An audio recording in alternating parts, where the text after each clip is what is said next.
నీ వెనక చాలా పెద్ద పెద్ద కథలు జరుగుతున్నాయి అత్త.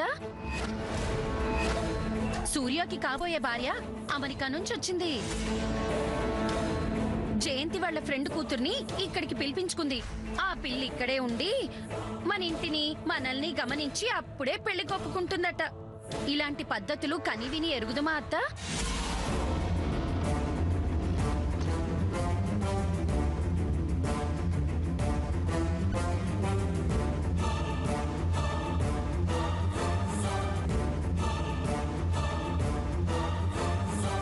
దుర్గి దుర్గి, ఏంటమ్మా? ఇవాళ ఏం వండుతున్నావు?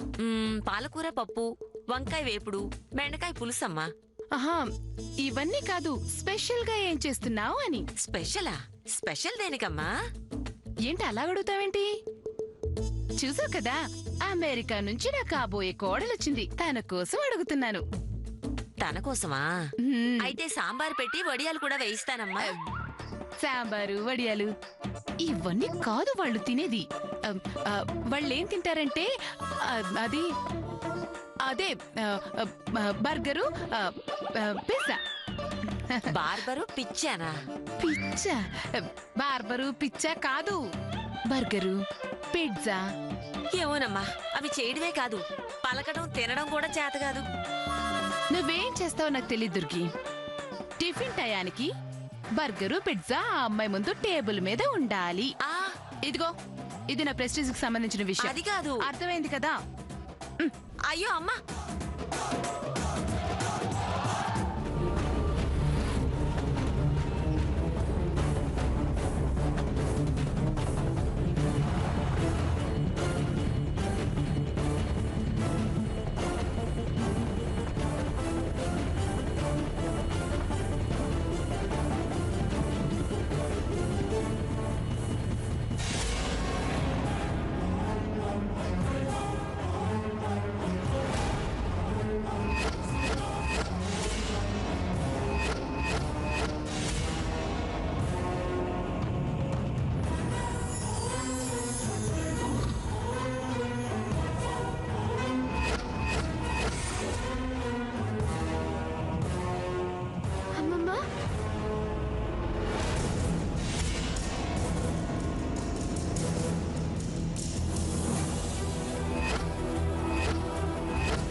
ఈ దారి అంత మన జ్ఞాపకాలి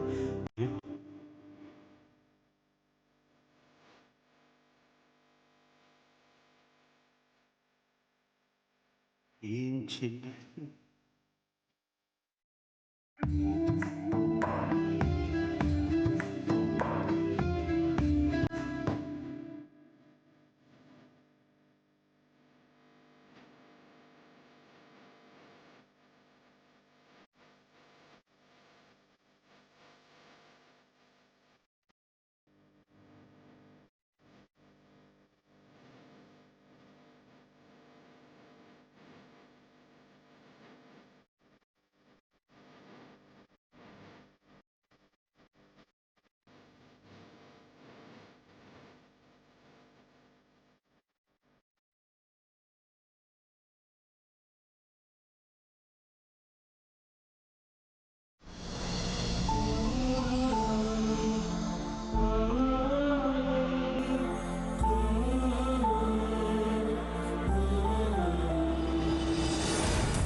అమ్మాయిని బాగానే ట్రైనింగ్ చేసావే.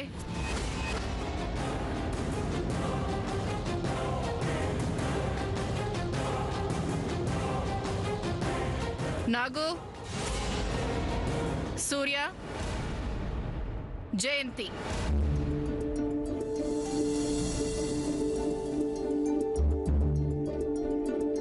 మీతో కొంచెం మాట్లాడాలి.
సూర్య పట్ల బాధ్యత లేనట్టు నేనేనాడైనా ప్రవర్తించానా?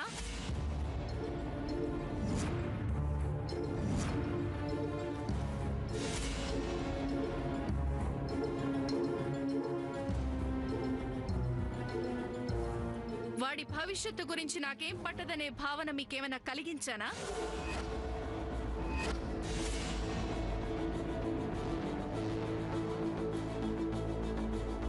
చెప్పండి. లేదత్తయ్య గారు. మరెందుకు ఇలాంటి కొత్త పోకళ్ళు మొదలవుతున్నాయి? నా కొడుకు కాబోయే పెళ్ళాన్ని, నా కోడల్ని నేనెంచుకోవాలనుకోవడం తప్ప అత్తయ్య గారు? తప్పే, తప్పే, తప్పే.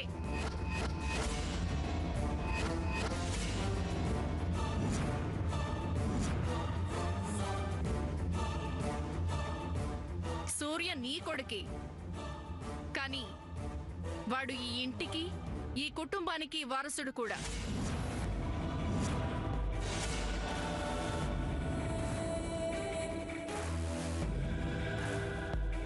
అందుకని సూర్య కాబోయే భార్యను ఎంచుకునే విషయంలో నువ్వొక్కదానివే కాదు, ఈ కుటుంబం మొత్తం పాలు పంచుకుంటుంది.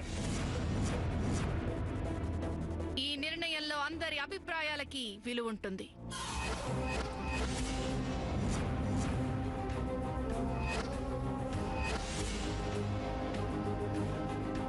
పద్మకి పెళ్ళవ్వకుండా నేను పెళ్లి చేసుకున్న నాయనమ్మా అన్నాడు సూర్య నాతో. తన వారి కోసం సూర్య పడే తాపత్రయం, వారి పట్ల వాడికుండే బాధ్యత అంటే నాకెంతో గౌరవం. కాబట్టే వాడి మాటకు విలువిచ్చి ఇన్నాళ్ళు వాడి పెళ్లి ప్రస్తావం తేలేదు.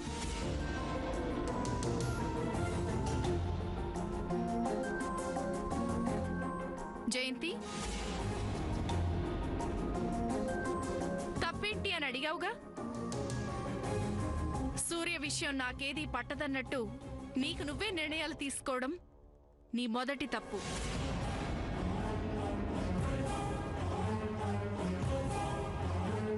సూర్య భావాలకి విలువివ్వకపోవడం నీ రెండో తప్పు.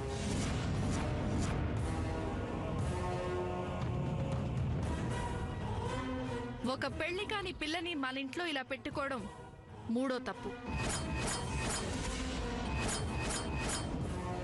అసలు ఆ అమ్మాయిని వాళ్ళ తల్లిదండ్రులు ఎలా పంపించేశారు? అది పద్ధతి లేకుండా.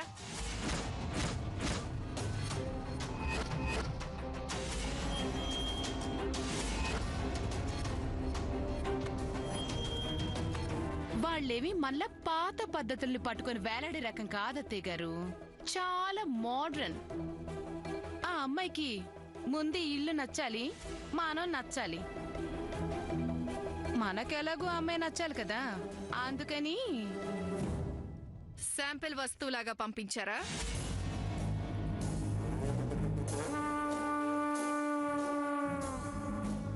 బంధాలకి శాంపిల్స్ అంటూ ఉండవని అంటుండేవారు ప్రొపరేటర్ గారు. ఆ అమ్మాయి వాళ్ళ పద్ధతులు చూస్తుంటే నాకే నచ్చట్లేదు. ఆ అమ్మాయిని వెంటనే పంపించేయండి.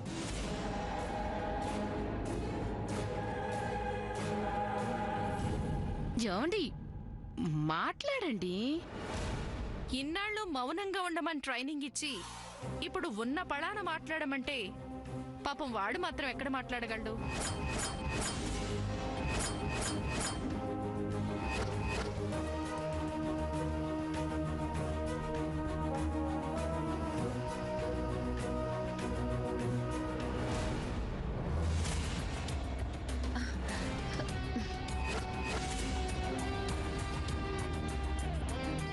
ఈ ఇంట్లో అన్నిటికీ దుమ్ము బాగా ఎక్కువైపోయింది.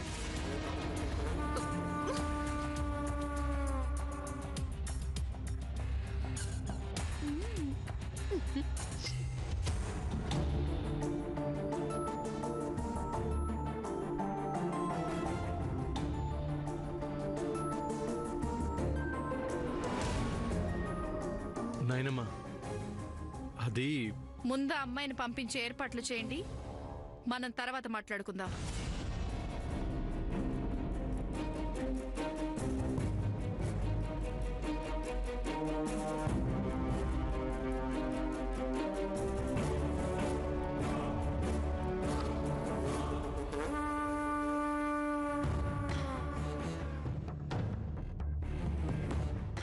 చిచి చిచి, అస్సలు విలువ లేకుండా ఉంది ఇంట్లో. ఏ విల్లో ఏంటో.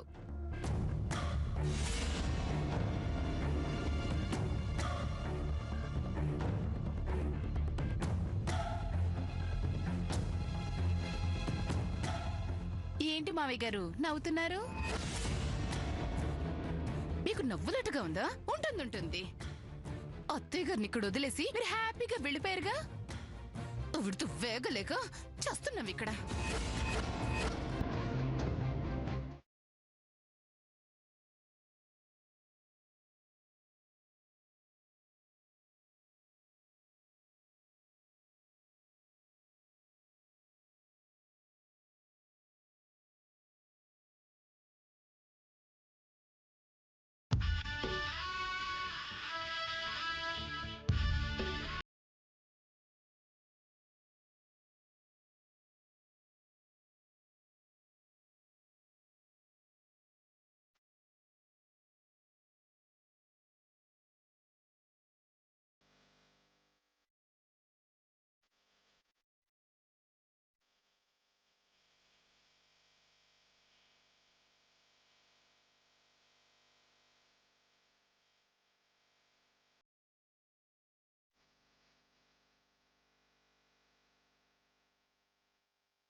ఏంటి, మీరొక్కరే వచ్చారా?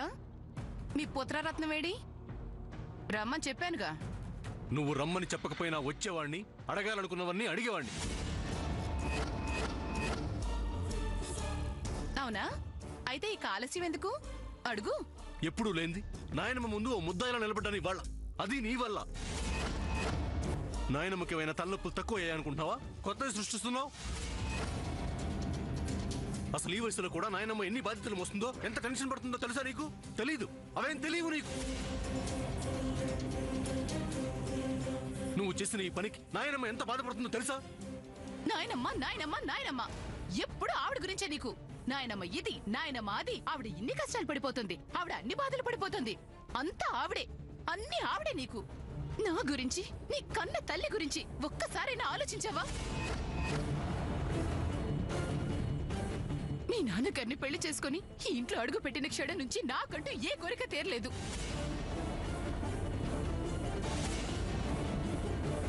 ఉమ్మడిలో నా ప్రతి సరదాని, ఆశని చంపుకొని ఇన్నాళ్ళు గడిపాను సూర్య.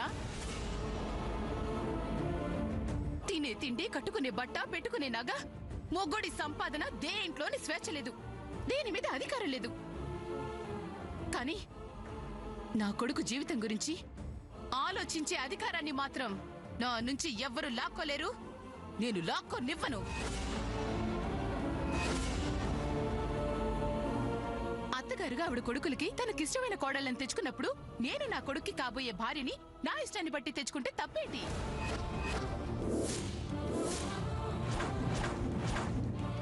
అందరి అభిప్రాయాలు తీసుకోవాలట. పెద్ద ఎలా కనిపిస్తున్నాను చూడండి. ముందే చెప్తున్నాను, నా ఒక్కగానొక్క కొడుకు పెళ్లి విషయంలో కూడా ఇంటికి సంబంధించిన వేరే విషయాల్లాగా పంచాయతీ పెడితే మాత్రం ఊరుకునేది లేదు.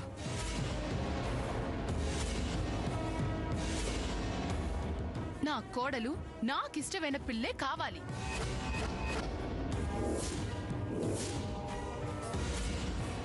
నాదే తుది నిర్ణయం, అంతే. అమ్మ చెప్పిన దాంట్లో నువ్వు అసలైన అర్థం. ఇంకే విషయంలో ఎవరి మాటలో వినటం అనవసరం. ఆ అమ్మాయిని ఇంట్లో నుంచి పంపేయటం అన్నది నాయనమ్మ నిర్ణయం. అదే జరిగి తీరుతుంది. అదే జరిగి తీరుతుంది. అయితే నా నిర్ణయం కూడా విను సూర్య. ఆ పిల్ల ఈ ఇంటి గడప దాటిన క్షణం నీకొక్క నాయనమ్మే ఉంటుంది, ఈ కన్న తల్లి ఉండదు.